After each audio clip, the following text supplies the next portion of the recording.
it was in November 1982 that I came to Germany for a month after spending some time with you in southern Africa. And we decided we should go to a place for developing an early human site. And we decided to come to this place because it satisfied a number of conditions, which was that it was a place with fresh water where early humans and animals could live. And as well, there was rifting, which meant the ground was being lifted up and there would be erosion and the fossils would be coming out. Exactly. So the place is a place where early people lived and where they died and where they fossilized.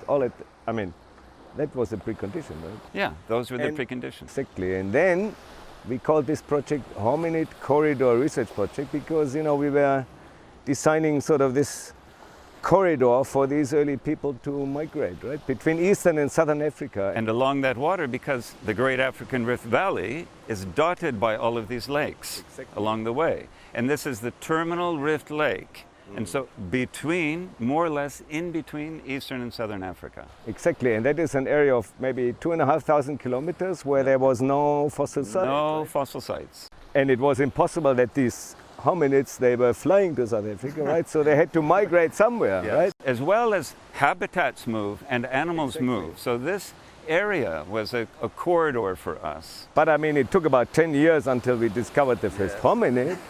So the colleagues called it the pig corridor, the antelope corridor, whatever. But after 10 years, finally it became a hominid. And it paid off because it was an important specimen.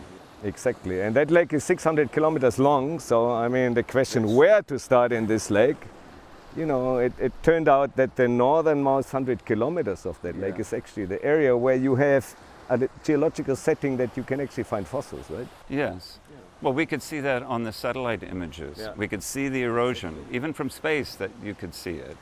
But Tim, to be honest, we didn't know anything about, we didn't know much when we started here. We figured that out later. It was a feeling. It was the feeling. And in fact, when we came here, we did not know about the early research.